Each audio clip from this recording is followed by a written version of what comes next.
दीनानाथ जी के खिलाफ देख रही है सृष्टि।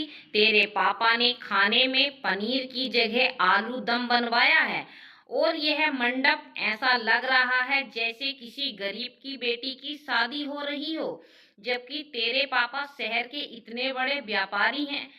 सृष्टि की मौसी ने कान में फुसफुसाते हुए कहा। सृष्टि ने मुट्ठी भींच ली। उसे याद आया कि कैसे उसने एक डिजाइनर लहंगे की जिद की थी जिसकी कीमत 2 लाख थी, लेकिन दीनानाथ जी ने साफ मना कर दिया था और 25,000 की एक बनारसी साड़ी लाकर थमा दी थी। बेटा, कपड़े पुराने हो जाते हैं पर पैसे की कद्र कभी पुरानी नहीं होती, उन्होंने अपनी दलील दी थी। सृष्टि को उस वक्त लगा था कि उनके पिता दुनिया के सबसे बड़े कंजूस हैं। उसे लगा कि वह उनके लिए सिर्फ एक बोझ है जिसे वह जल्द से जल्द और सस्ते में निपटाना चाहते हैं। गाड़ी में बैठते वक्त जब दीनानाथ जी ने उसके सिर पर हाथ रखा तो सृष्टि ने झटके से मुंह फेर लिया। उसने अपने पिता की नम आंखों को अनदेखा कर दिया। उसे सिर्फ अपनी अधूरी ख्वाहिश से और सहेलियों के ताने याद थे। विदाई के वक्त जब रोए, लेकिन सृष्टि की आंख से एक आंसू नहीं गिरा। उसने कसम खाई थी कि इस कंजूस पिता के घर वह दोबारा कभी मदद मांगने नहीं आएगी। ससुराल पहुंचकर सृष्टि की दुनिया बदल गई। उसके पिता रजत एक बड़े कारपोरेट ऑफिस में काम करते थे और ससुराल वाले भी रईस थे। शुरुआत के 2 साल सपनों की तरह बीते। रजत उसे महंगे तोहफे देता, देश विदेश घुमाता। सृष्टि को लगा कि उसने अपने पिता के घर में जो अभाव देखा था वह अब खत्म हो चुका है। वह अक्सर अपनी माँ से फोन पर बात करती, लेकिन पिता से बात करने से कतराती। अगर कभी दीनानाथ जी फोन मांगते तो वह बहाना बनाकर काट देती। लेकिन वक्त का पहिया हमेशा एक जैसा नहीं रहता। शादी के तीसरे साल रजत की कंपनी में बड़ा घोटाला हुआ और उसे नौकरी से निकाल दिया गया। इतना ही नहीं, रजत ने शेयर बाजार में भी भारी निवेश किया था जो डूब गया। रातों रात उनकी रईसी कर्ज में बदल गई। बैंक वाले घर पर दस्तक देने लगे। रजत, जो कल तक प्यार लुटाता था, अब चिड़चिड़ा हो गया था। शराब पीकर घर आना और सृष्टि पर चिल्लाना उसकी आदत बन गई। ससुराल वालों ने भी हाथ खड़े कर दिए। बहू, तुम्हारे पिता तो इतने बड़े व्यापारी हैं, उनसे कहो ना कि दामाद की मदद करे। आखिर इकलौती बेटी हो तुम। सासू माँ ने एक दिन ताना मारा। सृष्टि का स्वाभिमान आड़े आ गया। जिस पिता को उसने अपनी शादी के दिन ठुकरा दिया था, अब उनसे पैसे कैसे मांगे। उसे यकीन था कि अगर वह गई भी तो दीनानाथ जी उसे खाली हाथ लौटा देंगे और ऊपर से भाषण देंगे, मैंने कहा था ना पैसे बचाओ। हालात बदतर होते गए। एक रात रजत ने शराब के नशे में सृष्टि पर हाथ उठा दिया। निकल जा मेरे घर से। अगर अपने बाप से पैसे नहीं ला सकती तो तेरी यहाँ कोई जगह नहीं है। रजत ने उसे धक्का देकर घर से बाहर निकाल दिया। सृष्टि उस रात सड़क पर अकेली खड़ी थी। बारिश हो रही थी। उसकी जेब में फूटी कौड़ी नहीं थी। ना मायके जाने का मुंह था, ना ससुराल में रहने की इज्जत। उसे समझ नहीं आ रहा था कि वह कहाँ जाए। वह पार्क की एक बेंच पर बैठकर पूरी रात रोती रही। उसे अपने पिता की याद आई, लेकिन साथ ही उनका वो कठोर चेहरा भी याद आया।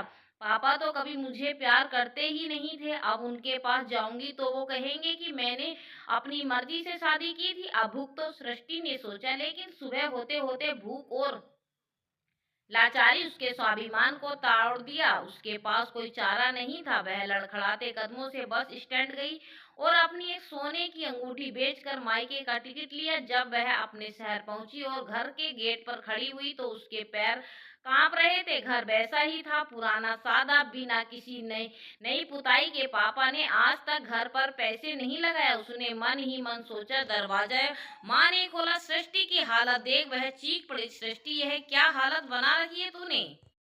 सृष्टि माँ के गले लगकर फूट फूट कर रोई। दीनानाथ जी अंदर वाले कमरे से लाठी टेकते हुए बाहर आए। पिछले 3 सालों में वह बहुत बूढ़े हो गए थे। सृष्टि को देखते ही उनकी आंखों में एक चमक आई, लेकिन उन्होंने खुद को संयत रखा।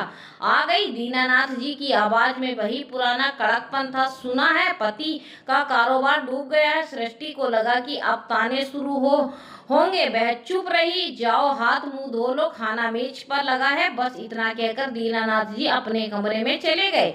सृष्टि को बहुत गुस्सा आया। देखा माँ, इन्हें कोई फर्क नहीं पड़ता कि मैं किस हालत में हूँ, इन्हें बस अपनी रोटियों की पड़ी है। माँ ने आंसू पोंछते हुए कहा, बेटा तू उन्हें गलत समझ रही है, तू जा फ्रेश हो जा। अगले 2-3 दिन घर में अजीब सी खामोशी रही। दीनानाथ जी सुबह दुकान चले जाते और रात को लौटते हुए सृष्टि से ज्यादा बात नहीं करते। सृष्टि को लगा कि वह यहाँ से भी बोझ है। उसने सोचा कि वह नौकरी ढूंढेगी और अलग रहेगी। तीसरे दिन शाम को रजत घर आ धमका। उसके साथ 2-3 गुंडे जैसे दिखने वाले आदमी भी थे। सृष्टि बाहर निकल, मुझे पता है तू यही है, रजत चिल्लाया। दीनानाथ जी बाहर आए। क्या तमाशा है यह? तमाशा नहीं ससुर जी, अपना हक लेने आया हूँ। आपकी बेटी को वापस ले जाने आया हूँ। और हाँ, जो बिजनेस डूबा है उसे उबारने के लिए 50 लाख रुपए चाहिए, वरना अपनी बेटी को भूल जाइए, रजत ने बेशर्मी से कहा। सृष्टि सहम गई। उसे लगा आज उसके पिता उसे धक्के मारकर निकाल देंगे या फिर अपनी इज्जत बचाने के लिए रजत के पैरों में गिर जाएंगे। दीनानाथ जी ने अपने चश्मे को ठीक किया और रजत की आंखों में आंखें डालकर बोले, मेरी बेटी कोई सामान नहीं जिसे मैंने तुझे बेच दूं। और ये रही बात 50 लाख की, तो फूटी कोड़ी नहीं दूंगा तुझे। तो ठीक है, रख लीजिए अपनी बेटी को। आज से हमारा रिश्ता खत्म। और यह घर सुना है यह आपके नाम पर है। कोर्ट कचहरी के चक्कर में आपको ऐसा फंसाऊंगा कि यह पुराना मकान भी बिक जाएगा।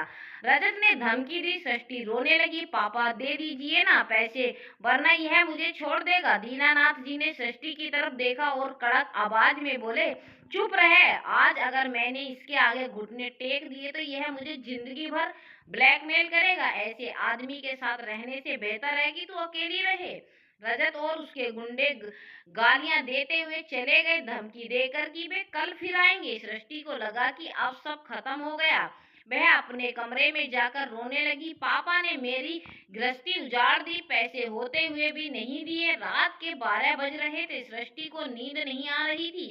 उसे पिता के कमरे से कुछ खटपट की आवाज सुनाई दी। उसने धीरे से दरवाजा खोला। दीनानाथ जी एक पुरानी संदूक खोलकर बैठे थे। माँ उसके पास बैठी रो रही थी। सुनिए, दे दीजिए ना पैसे, हमारी बच्ची की जिंदगी बर्बाद हो जाएगी। माँ गिड़गिड़ा रही थी। दीनानाथ जी ने एक गहरी सांस ली। लता, अगर आज मैंने उसे वो पैसे दे दिए जो मैंने अपने बुढ़ापे की दवाइयां बेचकर जोड़े हैं, तो वो जुआरी उसे भी उड़ा देगा और फिर मेरी बच्ची सड़क पर आ जाएगी। मुझे मेरी बेटी की शादी नहीं बचानी, मुझे अपनी बेटी ही बचानी है। सृष्टि दरवाजे के पीछे खड़ी सुन रही थी। दीनानाथ जी ने संदूक से एक मोटी फाइल निकाली और माँ के हाथ में दे दी। यह देखो लता, यह उस दिन के लिए था जब सृष्टि पर मुसीबत आएगी। माँ ने फाइल खोली। उसमें एक आलीशान फ्लैट के कागजात थे, शहर के सबसे पास इलाके में, और वह फ्लैट सृष्टि के नाम पर था। कागजात की तारीख उसी साल की थी जिस साल सृष्टि की शादी हुई थी। दीनानाथ जी बोले, याद है लता, सृष्टि अपनी शादी में 2 लाख का लहंगा मांग रही थी, मैंने मना कर दिया था। सबने मुझे कंजूस कहा, मेरी अपनी बेटी ने मुझे नफरत की नजर से देखा, लेकिन मैंने वो 2 लाख और शादी के टेंट डेकोरेशन के 10 लाख बचाकर इस फ्लैट की डाउन पेमेंट की थी। पिछले 3 साल में मैंने अपनी दुकान का सारा मुनाफा इस फ्लैट की किस्तें भरने में लगा रहा हूँ। मैंने खुद फटी बनियान पहनी ताकि मेरी बेटी के सिर पर एक अपनी छत हो, तो उसके पति या पिता के रहमो कदम पर ना हो। सृष्टि के पैरों तले जमीन खिसक गई। दीनानाथ जी की आवाज भर्रा गई। मुझे पता था कि रजत बड़े घर का है, खर्चे बड़े हैं, अगर कभी ऊंच नीच हुई तो वो मेरी बेटी को ही दबाएगा, इसीलिए मैंने उसे दहेज में सोना चांदी नहीं दिया। वो तो रजत बेच देता, मैंने उसे आत्मनिर्भरता दी है। यह घर सिर्फ सृष्टि का है। कल मैं रजत को यह कागज नहीं दूंगा, बल्कि सृष्टि को दूंगा। वो चाहे तो उस घर में रहे या उसे बेचकर अपना बिजनेस शुरू करे। उसे किसी मर्द के सहारे की जरूरत नहीं पड़ेगी। फिर दीनानाथ जी ने अपनी जेब से एक चिट्ठी निकाली। सोचा था मरने के बाद यह चिट्ठी उसे मिलेगी, पर शायद कल ही देनी पड़े। सृष्टि अब और नहीं रुक सकी। वह दौड़ती हुई कमरे में आई और पिता के पैरों में गिर पड़ी। पापा, उसका गला रुंध गया था। दीनानाथ जी चौंक गए। उन्होंने जल्दी से अपने आंसू पोंछे और फाइल छिपाने की कोशिश की। अरे तू सोई नहीं अभी तक? सृष्टि ने उनके घुटनों को पकड़ लिया। मुझे माफ कर दीजिए पापा, मैं कितनी अंधी थी। मैं आपको कंजूस समझती रही, दुनिया का सबसे बुरा पिता समझती रही, और आप अपनी खुशियां मारकर मेरा भविष्य बना रहे थे। दीनानाथ जी ने उसे उठाने की कोशिश की, पर सृष्टि नहीं उठी। वह बच्चों की तरह रो रही थी। पापा, मैंने आपकी उस 25,000 की साड़ी की कीमत नहीं समझी, लेकिन आपने मेरे लिए करोड़ों का आलीशान आशियाना बना दिया। मुझे वो फ्लैट नहीं चाहिए पापा, मुझे बस आप चाहिए। मुझे माफ कर दीजिए। दीनानाथ जी का संयम टूट गया। उन्होंने सृष्टि को उठाकर गले लगा लिया। वह पिता जो विदाई पर भी नहीं रोया था, आज अपनी बेटी को छाती से लगाकर फूट फूट कर रो रहा था। पगली, दीनानाथ जी ने उसके सिर पर हाथ फेरा। बाप कभी बुरा नहीं होता, बस उसके प्यार करने का तरीका थोड़ा सख्त होता है। डरता था कि अगर तुझे लाड़ प्यार में कमजोर बना दिया तो तू इसलिए जालिम दुनिया से कैसे लड़ेगी। मैं तुझे रानी नहीं, एक योद्धा बनाना चाहता था। उन्होंने सृष्टि के आंसू पोंछे और वो चिट्ठी उसके हाथ में दी। पढ़ इसे। सृष्टि ने कांपते हाथों से चिट्ठी खोली। उसमें लिखा था, अब मेरी प्यारी गुड़िया सृष्टि, शायद जब तुम यह पढ़ रही होंगी मैं इस दुनिया में नहीं हूँगा। मुझे पता है तुम मुझसे नाराज हो। तुम्हें लगता है कि मैंने तुम्हारी खुशियों का गला घोटा, पर बेटा, दुनिया तमाशा देखती है और बाप भविष्य देखता है। शादी के 4 घंटे की चकाचौंध के लिए मैं तुम्हारे आने वाले 40 साल की सुरक्षा दांव पर नहीं लगा सकता था। लोग कहते वह क्या शादी थी, पर बाद में अगर तुम रोती तो वही लोग हंसते। यह मकान तुम्हारे नाम है, यह तुम्हारा किला है जिसमें तुम सिर उठाकर जीना हो। और हाँ, अगर कभी लगे कि मैं बहुत सख्त था तो बस एक खराब पिता समझकर मुझे माफ कर देना। मेरी गुड़िया, तुम्हारा कंजूस पापा। चिट्ठी पढ़कर सृष्टि ने उसे अपने सीने से लगा लिया। उस रात उसने महसूस किया कि असली दौलत बैंक बैलेंस में नहीं, बल्कि पिता की उस दूरदर्शी सोच और त्याग में होती है। अगले दिन जब रजत आया तो सृष्टि ने दरवाजा खोला। पैसे लाई? रजत ने पूछा। सृष्टि ने उसके सामने तलाक के कागजात फेंक दिए। पैसे नहीं, अपनी आजादी लाई हूँ। और हाँ, मेरे पिता ने मुझे जो दिया है उसकी कीमत तुम जैसे लोग 7 जन्मों में नहीं समझ सकते। निकल जाओ यहाँ से, अब मुझे तुम्हारी जरूरत नहीं है। दीनानाथ जी पीछे खड़े अपनी बेटी को देख रहे थे। उनकी आंखों में गर्व था। उनकी गुड़िया अब गुड़िया नहीं रही थी, वह एक शेरनी बन चुकी थी, बिल्कुल वैसी जैसी वह उसे बनाना चाहते थे। सृष्टि ने उस दिन कसम खाई कि वह उस नए फ्लैट में एक बुटीक शुरू करेगी और अपने पिता का सिर कभी झुकने नहीं देगी। उसे समझ आ गया था कि पिता का प्यार नारियल जैसा होता है, बाहर से सख्त लेकिन अंदर से मीठा और जीवन देने वाला। अक्सर हम अपने माता पिता के कड़े फैसलों को उनकी बेरुखी समझ लेते हैं। हम यह भूल जाते हैं कि जब दुनिया हमारी हंसी और विलास देख रही होती है, तब एक पिता हमारी सुरक्षा और भविष्य की चिंता में अपनी नींदें हराम कर रहा होता है। पिता के प्यार को खर्च से नहीं, फिक्र से तोलिए। एक क्या दीनानाथ जी ने शादी में पैसे बचाकर फ्लैट लेकर सही किया, या उन्हें सृष्टि की खुशी के लिए धूमधाम से शादी करनी चाहिए थी? अपनी राय हमें कमेंट करके जरूर बताइए।